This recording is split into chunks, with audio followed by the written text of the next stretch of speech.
Let's rev those engines and burn those tires because it's time for Top End Talk with Nitro Allie. All right. Thank you, Bob Beck, for that introduction.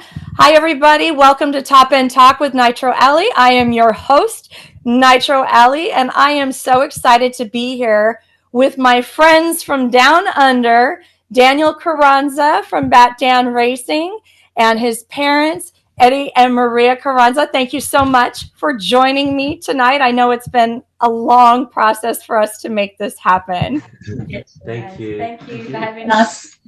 No, this is, like I said, I mean, you guys know when I met you in Las Vegas and even in Pomona, it seems like logistics were always kind of getting in our way a little bit, with getting this scheduled. So thank you for taking the time to speak with me today. So Daniel, I kind of want to start with you a little bit. Tell us a little bit about you and maybe the cars, because I know, or the car that you race now, and just kind of a little bit about that.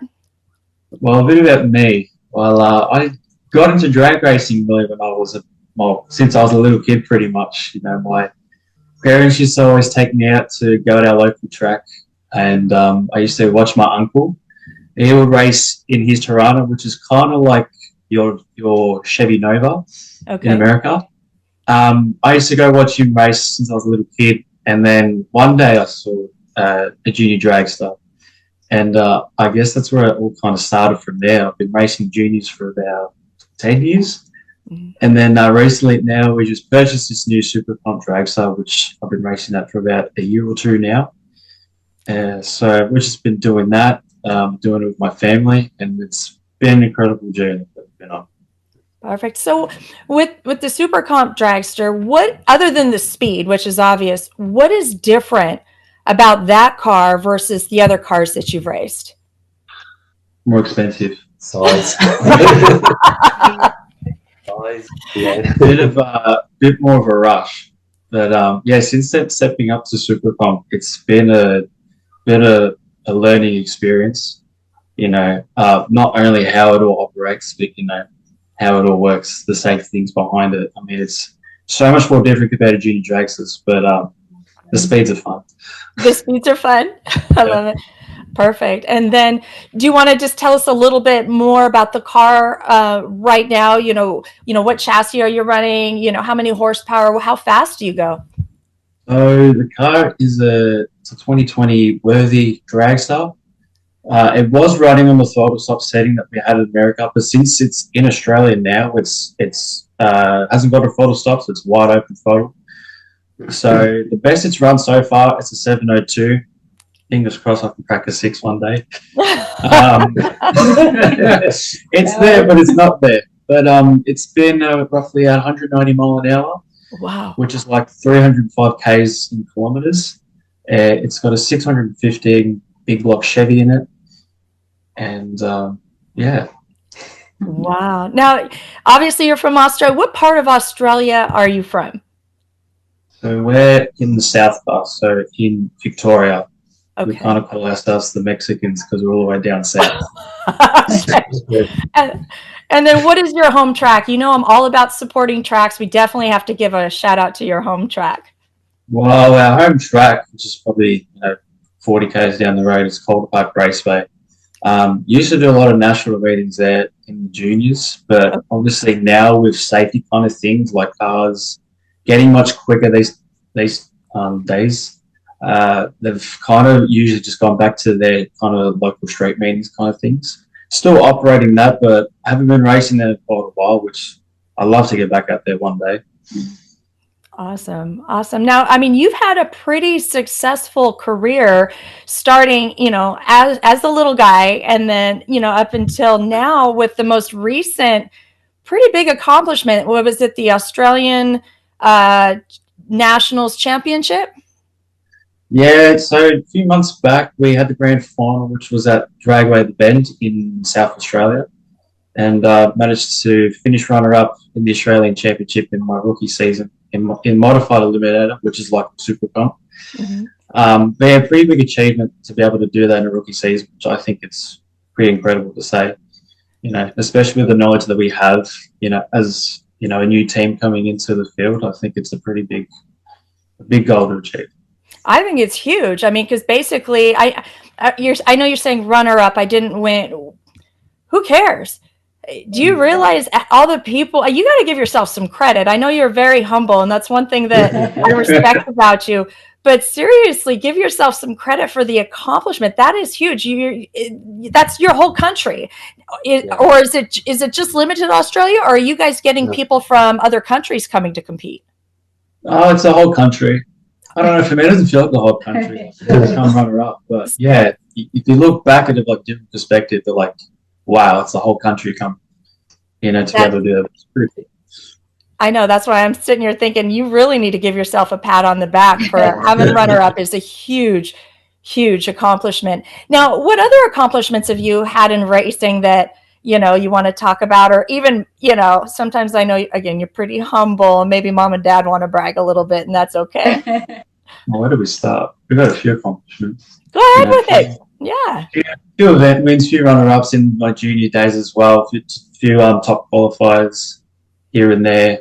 I actually did a pretty good trophy collection for my rookie season in modified, which is pretty good. Awesome. Just we've got a whole collection behind me, so it's working on it. It's getting bigger slowly. Love it. He's on to his second what's that? He's on to his second cabinet in trophies. You guys don't have to build an extra room on the house for everything that he's getting, Separate room just for trophies, I reckon. Yeah. And so tell us about your first experience when you came to get that car and license in the car here in the United States. Wow. Complete eye-opener, I reckon. I was a bit... Well, he didn't know. He didn't even know he was getting the car. No. We surprised him. Oh, he didn't know? No, so as we were finishing up in juniors, I sort of hinted, what do you want to race after this? So he thought, oh, we're buying something. Let's start looking. So I've had to pull in and say, we're not buying anything. I'm just asking. But still, he went off and started looking at things. He said, oh, this will be cool. Little did he know that we actually bought that, what he thought was cool. And then we said to him, we might make a trip to America just to go have a look at some racing, have a look at some cars. So Cameron Ferre, a friend of ours in California, had hooked us up with his car, got it, helped us get it vinyl wrapped over there in Daniel's colours, and pretty much surprised him when we got there. We surprised him with the car, and we had it all teed up for him to license in that car. Well, not to license that car, to do his licensing in that class. And then once hopefully passing his licensing, we had the car ready and entered at an event in, where was it? Formoso Dragster, Bakersfield. Up in Bakersfield, yeah. And so he passed his licensing with Tom Bayer, School of Drag Racing. And then they had an event out there where he did the licensing. And funny enough, he went out in the semi-finals. That's in that first race meet that he's ever done in the Super Comp car. Yeah, so let alone in America as well. Yeah. What was that? And to do it in America too. Yeah, it's pretty cool to do that. Very cool. You're showing, I'd say we're showing our stripes here, the stars and stripes, but you're coming in with yours and, kind of taking it, That was really cool, yeah. Everything was an experience. So win or lose, we all having fun. So ticked a lot of boxes. So, yeah. Well, and that's I said to him, as long as you're there racing, you're always winning. Well, that was one thing that I noticed with you guys, and that I actually fell in love with your family when I met you in Las Vegas, is you want to compete, but you're having fun, genuinely having fun and making memories. And, Correct. I mean, you guys were here for a while, 4 weeks. Was it about a month? 4 weeks. Just under 4 weeks. Yeah. Wow. And so, what was that entire experience? I know you'd been to the United States before, and your ultimate goal, if I remember correctly, is to race permanently here. Shameless plug to anyone that's listening. That that needs a handsome young man that's doing very, very well for himself. But tell us about some of the experiences that you had and some of the memories that you made here in the United States during that stay. I feel like he's always done well because we go there to have fun, not to win. So there's no pressure. Whereas if you go there with expectations, I feel like you race different. The whole experience is different. So we always say when we go racing, we're going to go testing. We're going to go on a holiday. We're going to go for it. It's always fun. While we're there, we'll do a bit of racing. And it works out. So, and he's done well in America. So after him finishing up runners up there when he's just licensed, from there, Tom Bayer pretty much took him under his wing, and we went racing in Vegas at the Spring Fling, where he did very well there, and then raced at the Vegas Nationals, and then at Pomona for the World Finals there. So he's done that 2 years in a row or twice. We skipped a year, so yeah, in 22 and in 24. But yeah, it's all about having fun. But lucky him, he's done well while we're having fun. But that's always been the case, even with juniors. The day he said, Dad, I want to buy a junior, we had to travel to Perth, which is like a 2-day drive. Oh, wow. Yeah. And not thinking anything, we just said, oh, let's go have a look at this thing. The guy that was selling it to us helped us out and said, why don't you leave it here, because you're never going to come back again so far. Leave it here, and then in a couple of months, we have the Western Nationals. So that was Daniel's rookie season in juniors, first race meet ever. And we joined up there, semi-finals, in the car that he's never, been in before. And that's 8 years old. Yeah, he's barely ridden a bicycle, let alone jump in the car.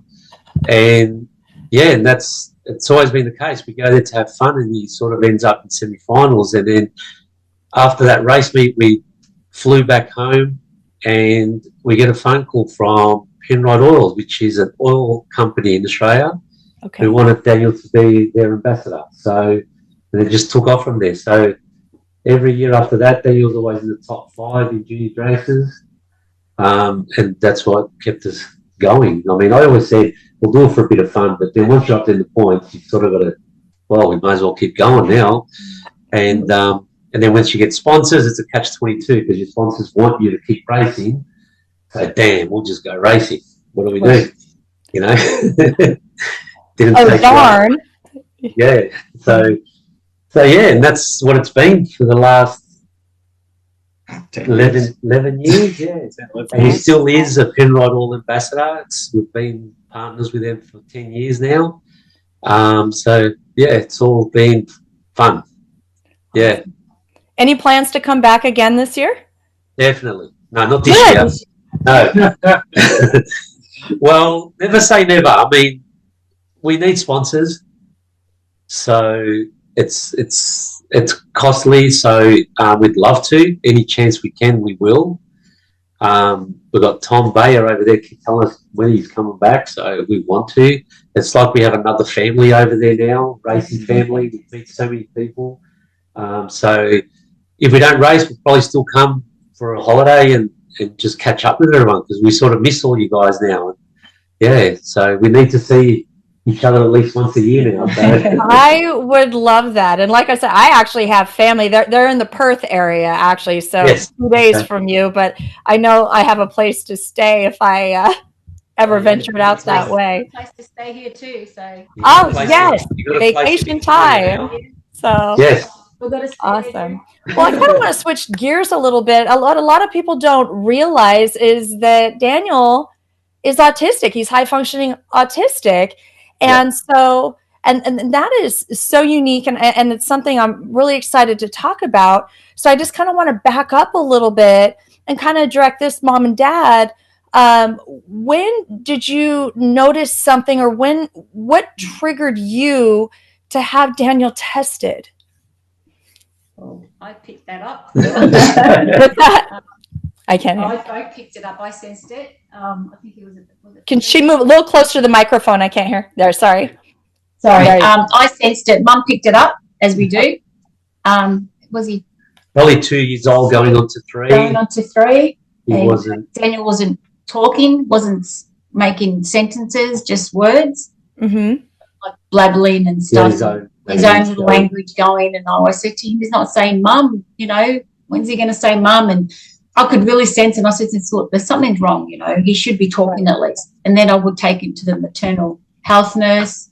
He should be doing this, he should be doing that. And then finally we took him to the Royal Children's Hospital and they tested him and he got diagnosed with autism. Okay.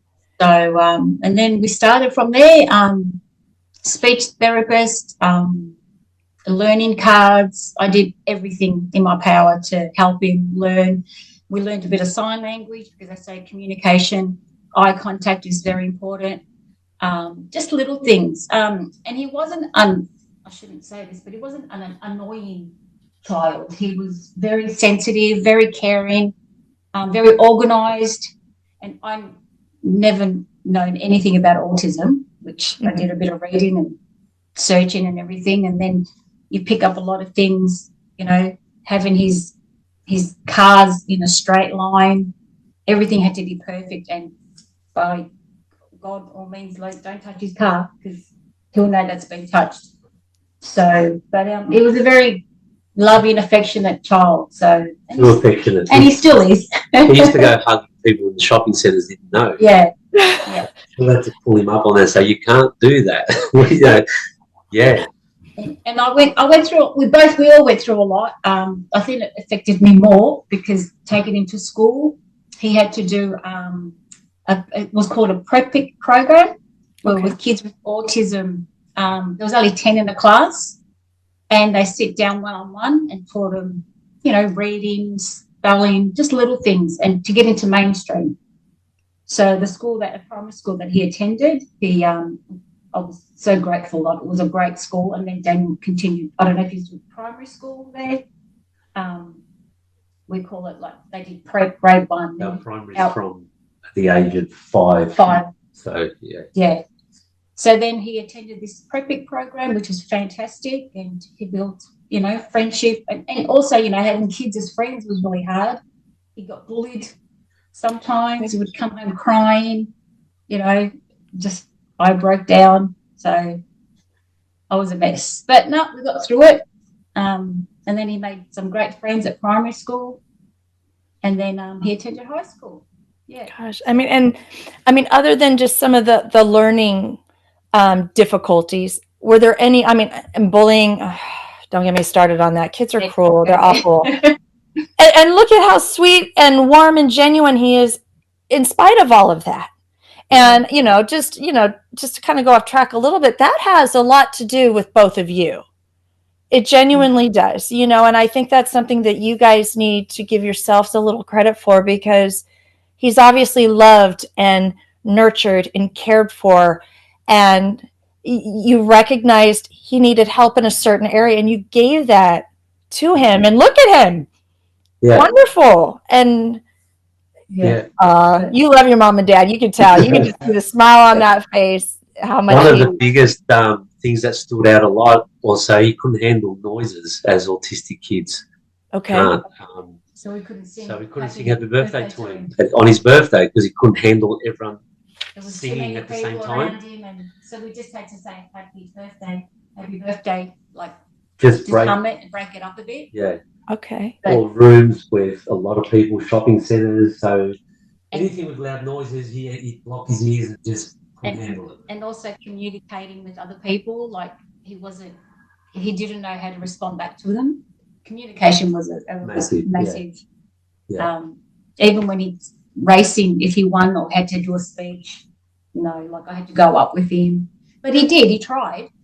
Yeah. I said, you just do what you can. I said, you don't need to give a big, speech. I said, but just do what you can. And quick thank you. And he was very nervous, you could tell. But he tried. He tried a lot. And there was tears along the way, and a lot of tears along the way. But no, we got through it. And like even sometimes now, like, he'll get upset. I think he's like his mum. He's very, very emotional. Something bothers him, like he'll keep it to himself, but then he'll talk to us, which is pretty good. You get to a point where you don't know the difference between, is that autism or is that just being a kid? Right. So with him doing his speeches, I mean, any normal 7-year-old would probably be shy anyway.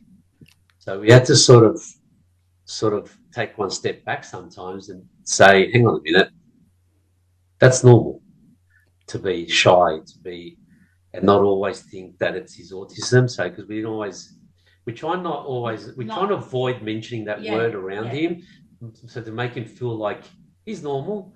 But then they'll find out autistic people are actually normal. The rest of the world are weird. You know what? And here's the thing, and that's what really bothers me, even kind of talking about it a little bit, is there are stereotypes, or it's almost, I don't want to say it's a negative edit, because I completely disagree with that. 100%. I've known several people, either they suffer from some level of autism, somebody in their family does, and not a doctor, my personal opinion, there's a level of genius in everyone, and it's just figuring out where it is. Yeah. You know, where I'm right here. Well, I don't even want to use the word normal. Just, I'm not diagnosed with autism, and I'm right here on whatever it is. That's right. Other people are way up here, and I'm going, they're genius, and that's what I was going to kind of, get into with Daniel, because I know when we were talking there, especially in Las Vegas, I was intrigued because you said he's shy and doesn't, has issues or just uncomfortable communicating. Most adults I know are uncomfortable public speaking in any capacity. They get sick. So that's completely normal, in my opinion. Yeah. That's Absolutely. what I mean. I think I'm the weirdo that actually enjoys it, but what is it? Is it the racing? Because I'm looking at you where, Daniel, you started so young and it clicked. It just clicked for you. And you seem to light up, and you are this encyclopedia when it comes to racing. Yeah. Well, we just wanted him to do, like he said, I want to do racing. Like, is that going to make him happy? Is that, like I said, like he wanted to do racing. We're like, is that going to make him happy? I just wanted him to just do it. If we did karate, we did everything, dancing, swimming, you name it. Like, I just wanted him to do something, a hobby, just to get out there and to meet other kids and interact with other children. And drag racing was his hobby. Was his passion. Expensive one, but we went to a party and said to Daniel, go off with the kids, and no, he'd be right beside us, he would leave. Yeah. But funny enough, when he started racing, we get to the track, he's gone. It started. Then we realised that the track and the racing was his comfort zone. He can interact. He had something in common with others of what he's passionate about. So that's what I feel also racing helped him with interacting and getting out there and communicating, and because that sort of made him grow as a person, the racing side, and that's why we just love it there. It's like it's home of people that support him, and so that's why I think we love it so much, and why we keep going, because that's where we find our comfort zone, away from the world of working and household stuff, and everyone. I think everyone in our racing community, that is their escape. I don't care who you are, that's their 100%. Just it's almost like a vacation away from just the everyday life. Now, when he started drag racing, when he was a child, did you get any resistance from, I'll just say, mean families once they found out? No, nothing. Not at all. I think I feel like when we started, we sort of inspired a lot of people, other kids. We really pushed that. Doesn't matter what you have or what you think you might have. Give it a go. Just do it. I love it. And then after that, we've had a lot of families who came up to us, ring us up and say, I think my child is autistic. And, they're asking us advice, and not so much in drag racing, just heaps of people that we didn't even know about. And they'd ring us up and say, we saw what your son is doing, how did you get him to do that? And I said, we didn't push him into anything. Just let him do it. Support them. If you can afford whatever they can do, do it. Because everyone's different. Regardless if you're autistic or not, we all have different passions. So we all want to do different things, you know. Not everyone is into playing soccer, dancing. Everyone's got their own thing, you know. And that was his thing. So we helped and we did it. And he's proved us that, you know, it's what he loves doing. So, and he's good at it. So he's very good at it. Yeah. So Daniel, you know, with that, how does it make you feel that you are breaking down all of these barriers? You're breaking the misconceptions of stereotypes, and you are a role model for so many kids with anything, whether it's autism or, you know, just anything that, hey, I've overcome this, you can too. And just because you pigeonhole me into this category, don't do that. How does it make you feel that you are just it makes you feel great because you don't really realize the impact that you have made on so many people. Like we will go out to car shows, put our car on display, and we get families coming up saying, "Oh, you know, my son has autism, you know, this and that," and how much it's actually had an impact on them. You know, and to say that, you know, you just say to people, just do what you can, like do, you know, that's for you. So yeah, it feels pretty good. Like even when I used to go to the track, I didn't really know how much impact that I had on other people. But then it goes to show, just realised, I remember when I was in juniors, there was actually, believe it or not, a couple of kids that had autism, the same as me. So, and then they even said, like, you know, you helped me to start racing because of your, because what we stand for. Yeah. So, yeah, it does feel, it feels pretty special to be able to have that impact on people. Well, and I think it's neat because I posted it earlier and I stand behind it. You will go pro. I have no doubt in my mind. You will go pro. That's his dream. You know, and I think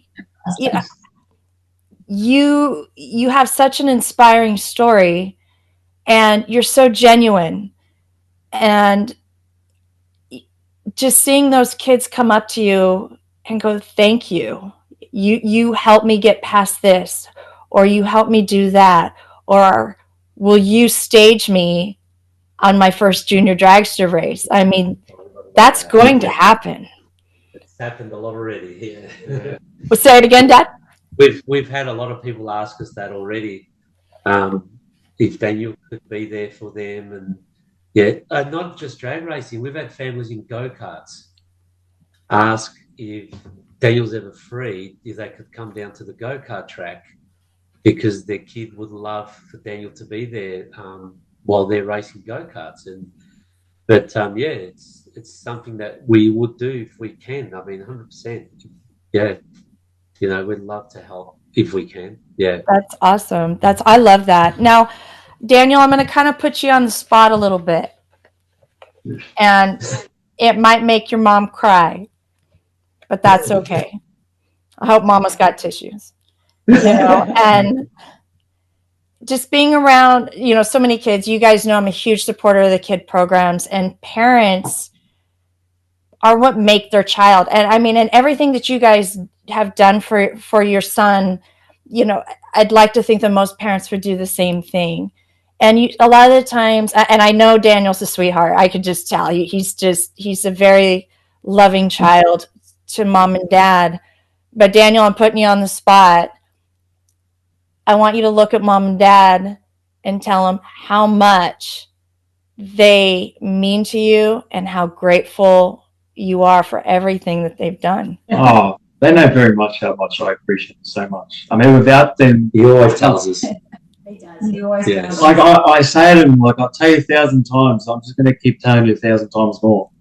You know, and then I know I look back and like, how am I going to repay him one day? You know.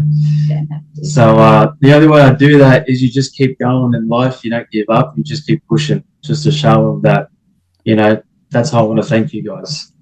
But without them, like I wouldn't be here. we wouldn't have the shirts on, we wouldn't be traveling, you know. So it all comes down to my parents, because they make a lot happen for me. They make a lot of sacrifices. So it truly means the world to have them behind me. So yeah. No, that's awesome. And, you know, I love that. And because I've seen so many where, I don't want to say kids, it's not even necessarily kids, it's just people in general they feel this entitlement and they're not grateful. And to see your grateful heart, and I mean, and I saw it not just because we're talking now, but I saw the sincerity you had just and how you treated your family with respect and kindness and gratitude. And that wasn't just because people were around, that was sincere.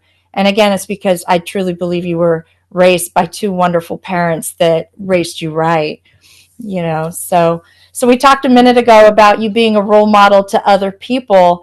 Is there somebody in racing, it doesn't have to be drag racing, but a role model of somebody that you look up to and admire? Oh, On the spot there. God, there's a lot of names. Well, if we go outside the drag racing world, I always talk about my big hero, Daniel Ricciardo. Obviously, like he's had his ups and downs, but you always go over with a smile, regardless of where he's like what he's qualifying or what he's raced. Like it doesn't matter, because the next day he put a smile. And I always go off with this quote that he said. He goes, "No regrets, only memories." Oh, and always, it was all good always. And he always goes out with a smile every single time. Doesn't matter, regardless of the outcome, he's always out with a smile every single time. And I look up to that. I love that. Well, I don't think I've ever seen you without a smile on your face, so I think you're well on your way there. And, you know, I know you met quite a few of the pro drivers. Is there anyone that you would like to meet that you haven't met yet? I mean, I've got to go with the current world champ, Austin Prock. Okay. Yeah, he's a really cool dude. Even with me, my favorite one when we met him again at in Pomona as he was world champion. You know, he was such a great guy, really genuine person. He could be the busiest bloke of, you know, coming back from racing and, you know, do what he's got to do, but he always have time to make time for, you know, talking to people, signing autographs and all that. But yeah, really genuine bloke of a guy. Hey, well, you never know. It might just happen, you know, next time. And, you know, next time that you're here. And now you are juggling a lot. I mean, you've got all this traveling and racing, and you are holding down a full-time job too?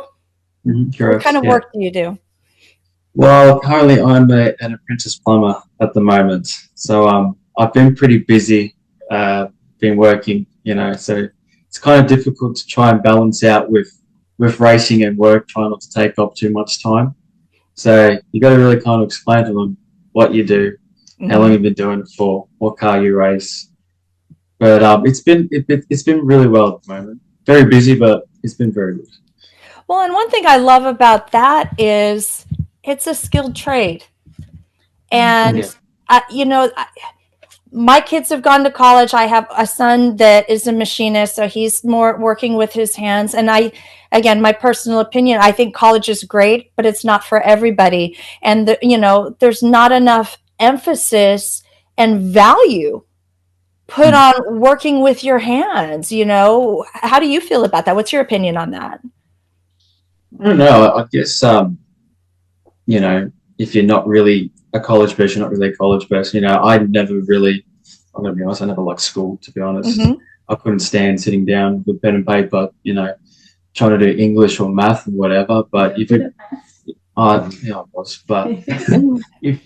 you put me on the tools, you know, I'd happily get my hands dirty and just work. I mean, I left school before I finished, so I probably left it like year 2 years before. Well, yeah. For me, like, it's 2 years before finishing. Correct. Yeah. So 2 years before finishing high school. So, but that's just me, you know. And obviously, I knew other people that went to school. They went on to university. Mhm. But everyone's different, I suppose. And as long as you enjoy it, you go for it. So that's the way I look at it. No, I completely agree. And some people are incredibly book smart. They just can rattle off one thing after another. And I was an average student. I was not a straight A student at all. And I really wish they would bring a lot more of those programs back to the high schools, auto shop, woodworking, welding, basic skills, even plumbing. I mean, there's so many things that they're just not teaching anymore. And I really think that it's great because you are representing so many great things that are somewhat out of the norm, if you will. You're a drag racer, number one. That's kind of outside of the norm, a little bit. But again, just going, with working with your hands, everyone processes differently. There's some people, for me, I have to read things 3 times. No joke, before it sinks in. Otherwise it's just words on paper. I can read them, but I don't absorb them. And that is something I've struggled with forever, but once I get it, no problem, and again, with you, I think it's truly awesome that you are finding a skilled trade that you work with your hands and you can see what other people are reading, in a book, but they can't take that information and implement what they're reading. So good for you on that. Is that something you definitely want to move forward with in your career, is being full-time plumber, if the drag racing doesn't work out? I'm enjoying it quite at the moment. And obviously if I do decide to, if I want to take that path, is to have my own business at the end and start working for myself, and learn all the skills that involve plumbing. So there is a lot to learn. There is a lot of, in plumbing. So I'd like to go ahead with that if the racing doesn't work out. Awesome. So what are your long-term goals right now? Right now, geez, I haven't looked that far yet. Okay, what are your short-term goals? How about what's your goal for the next year or two? Probably finishing my apprenticeship. Okay. Trying to get that out of the way. Maybe sneaking a few race meetings here and there, depending if the boss is nice. But hopefully, when I've done my apprenticeship, I'm a licensed plumber and all that, I can start, racing a bit more and traveling around to race. But that's where my mind's at the moment, to be able to do those things, which I think, If your boss gives you any grief, just give me the number.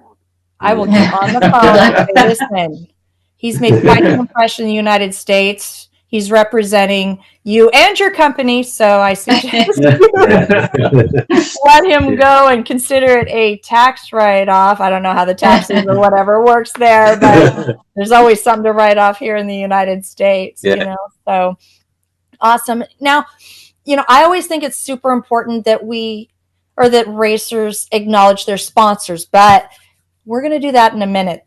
A lot of times there's some unsung heroes that don't get any credit. It's always the driver. A lot of the times the team and the crew are forgotten about. And I know you've had a wonderful team, mom and dad. Who is on your team? Who do you want to give a shout out to? What do they do? How do they make this machine work for you? So we got Dad. He calls himself the broker. Okay. Yep. Mm-hmm. Got Mum. She's the chef. Perfect. She stays out of the pitch. She's in the kitchen most of the time. And so then we also got our good friends, Rob and Ann Camilleri. Rob is my crew chief. Okay. We also call him the mechanic. Okay. He helps us out, make all the tough calls, and services the car, works on it. And then we also got my girlfriend and her family that also comes down to help us out. That gives us a hand.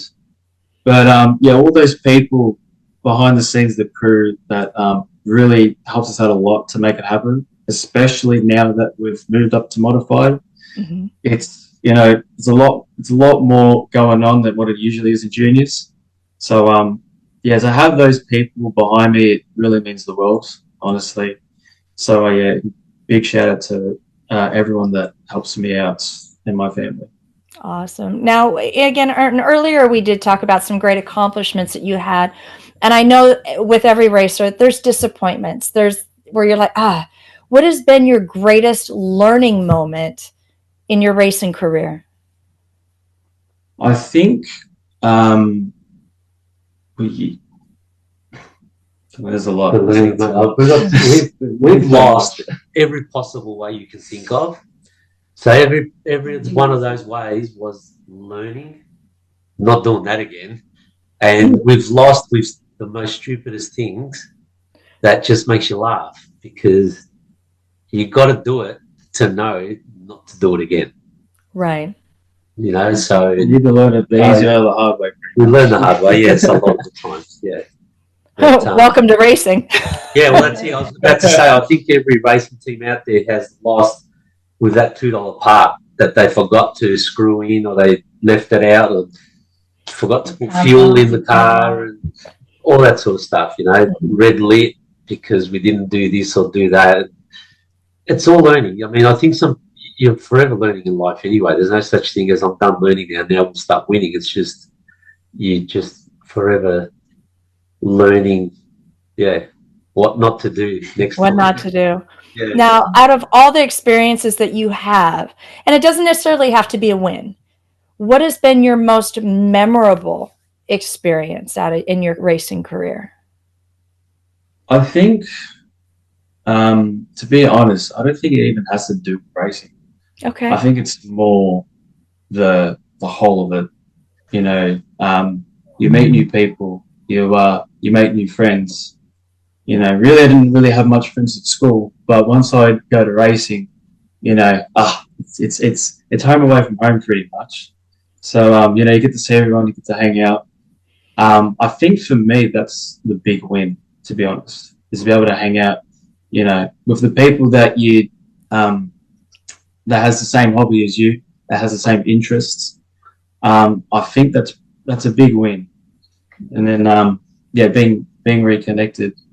But I think that's really the big win.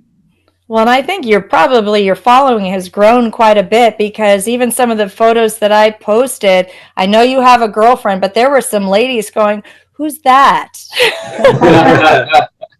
You know, so if you're racing career, you might want to think of a career in modeling. I think somebody had mentioned that to you before. So many people A lot of people say that. Yeah. You know, which, hey, you know, but good for your girlfriend, good for, you know, being a good young man and everything. She's probably like, oh my gosh, but, you know, so that's exciting. That's really sweet of you to say, because I have different families. I have my work family, I have my dance family, I have my race family, and that it's true. And it's so neat because you have built relationships here in the United States. I'm so excited to have met you guys, you know, and hopefully that friendship continues for a very long time. And I can see you grow into that pro driver. You better give me an autograph and a t-shirt when I've got your shirt on. I did wear your shirt today. I was super excited about that. I'll have to do it next time. Well, Danny, we'll have to come back then. Just to sign your shirt. So we'll have to come back then. Yes. Well, you can come here. I'll go. I just need a passport. I know it's ridiculous. I don't have a passport, admittedly, but you know. Now, like you said, racing, it's very expensive. This whole sport is expensive. It's no doubt in that. And of course, there's the bank of mom and dad, but it's also, you know, the efforts and the sponsorship and any contributions given to you by sponsors. Which sponsors did you want to acknowledge and just show a little gratitude to? Well, where do we go from the list? So we got the sponsor that we mentioned before, Penrod Oils, that we've been ambassadors with them for 10 years. Then we have Lee Meehan Roofing. What else we got? It's a big list. I'm trying to... JDR trailers. They helped us with building our race trailer when we bought this dragster. Costanzo Automotives, who services our vehicles. to be able to travel interstate and tow the trailer and all that sort of stuff. They always help us out with that maintenance side of things. And then little things that you wouldn't even think of. When people say racing, they just say race car. What do you do with your race car? But there's so much more to racing because you need a tow vehicle, you need this, it's so much more. And every little bit helps. These little things that you think probably is nothing. It actually is a big thing. And these guys, they probably think they don't give us much, but it's what the little they do adds up. Yeah. So we've also got Draft Mode Designs, which is Daniel's girlfriend's parents. They have a business drafting, and they contribute to the team, which again helps with our travels and little bits and pieces that we need. And then we've got other companies who are not necessarily sponsors, but when we call out, they'll drop anything to make sure we're back on the road again and able to get to the tracks. Tyres now, Simon and Paris are always there to help us out whenever we need tyres on the trailer, on the cars, and all that sort of stuff. Addicted Performance, Danko, who we call out for that little part that we can't get because it's going to take 2 weeks to get it from the States. Right. He finds it and he'll give it to us and he'll get us up and running again. So again, there's all these little things that don't mean much to some, but for us, it gets us there. Who else? We've probably got a list of people yeah, we really need our T-shirt to sort of read it off the back of it. But there are major sponsors that really are always there every day for us. But yeah, I mean, there's a whole list of people over the 10 years that have helped us out so much. And yeah, we need to thank everyone. They all know who they are. And all the families that don't have companies, but you yell out when we're at the track, hey guys, we're over here if you need anything. Do you want something to eat? We're cooking. And all those little things, yeah, it helps. Yeah. That's awesome. Big thank you to everyone. And everyone in the States too. Tom Bayer, amazing, and his wife Gina. They helped Daniel out with his licensing, but we sing to their home. They hosted for us while we were there, and we ever need anything with the car, he's onto it and helps us out if he can, and has taught Daniel so much, about racing and so much about himself and what he has in him that he didn't know. So it's massive. It's not just the three of us who race. It's a whole bunch of people that come together to make it all work. Yeah, and because I'm not mechanically minded, I know nothing about engines or cars. He threw me in the deep end with juniors. Just as I learnt it, he was out of it, and now we've gone into this. So yeah, I need as much help as I can when it comes to the mechanical side of the cars and all that sort of stuff. So, but we've got good friends and family that are happy to lend a hand when we ask. So, very grateful. Yeah. And that's something that I've noticed about all of you: humble, grateful, thankful, respectful. The list goes on, and so I am so excited. And like I said, I was so looking forward to talking with you guys and sharing the story, in hopes that maybe because we've got a couple broadcasters that are going to be sharing this. We'll kind of get into a little bit more of that later, but it's going to get out there. And so you guys are so worthy, so deserving, and he's a great racer. I mean, it's the full package right there. Yeah. You guys are what every sponsor wants. They want somebody that's going to represent them in a positive manner and win too. I mean, that's a huge part of it, and that you're doing all of that. So before we go, where can people find you on social media, and how can they contact you for sponsorship opportunities? Well, our easiest way of communication is through Facebook, I think. It's a lot easier worldwide. Go ahead and a little closer. I think Facebook is probably our best way of communication. If they get onto our Facebook page, they can message us through Messenger. and we can go forward from there. But even people, we've had a lot of companies who say to us, we'd love to help you, but we don't really have a lot of money either. And I said, it's not about money. Sometimes it's about you helping to spread the word, share our page, and eventually it might get to someone that can help us. So it's not just, so when people say sponsor, automatically they take one step back because they think you're asking them for money. I don't feel it's about that. And look, even some companies, I'll say to them, I'll put your sticker or your decal, as you say it, on our car. I don't want money. But if I win, what could you offer me? Because if I win, we're both getting exposure. Right. So you don't necessarily need to have something up front. I'm happy with promoting you, you promote me, and we're both winning. But again, like I said, it's about, as a racing community, let's all share each other around so that it's got nothing to do with money. It's all got to do about sharing it and getting it out there. And for me, just for people to know him and learn from him is a win for us, because we've seen it happen. We've seen families say, "Are you serious? Your kid is autistic and is in a motor vehicle?" Yeah.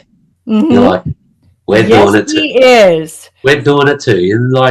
And it just pushes people to push boundaries, and that's what it's all about. So so it's about spreading the word, BatDan, pretty much, what he's achieved and what he can achieve, and if he can do it, anyone can.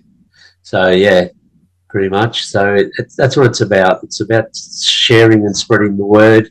Who knows? Maybe it will land on someone's lap that will say, "Hey, I can help this kid," and he can become pro and leave me alone. I love it. Yeah. That was so beautiful what you just said. Yeah. That was beautiful. And I really do hope it lands in the right lap, and that the right person will see this and see, I don't want to say the diamond in the rough. I don't think that's the right term, but the potential, the genuine potential that Daniel has. And I think the positive impact and positive footprint he can leave in the racing community, especially United States people. We got to get him out of Australia. I love Australia, but United States is where he needs to be. I know that's the dream there. So my little shameless plug for you. Yeah. So thank you. No, again, I'm really proud of you. Thank you guys so much for allowing me to talk to you. And, I know it gets a little personal, and I appreciate you allowing me to, have that time and that moment with you and being able to share Daniel's story and inspire other children and other families that don't let a label, throw that out the window. It comes down to the drive and the support. And if you have that, which I'm looking at you guys, I mean, you can do anything. So, anyone can do anything, believe me. If you put your mind to it, and you have that drive, anyone can do anything, But you do need help, and there's always help there, but you've got to just find the right bunch of people that will help you. And you can get there, It's doable. At first, we all thought, when he first said, "I want to race this," and I looked at prices of these cars, and but we managed. You ask for help, and there's always people to help, and you manage. But you live within your means. You do what you can within your means. Like, that's why we're only racing here and not in America, because we can't. right. But his dream is to go back and at least do one race meet in a pro car, for instance. Just keep pushing, and it might work out. But if not, we're still happy with what we've achieved, with what we've got, you still got to live within your means, I guess. First lesson that Tom Bayer taught him on his first day in America, he said to him, "Don't come here with expectations, because if you don't get what you came for, you might go home unhappy."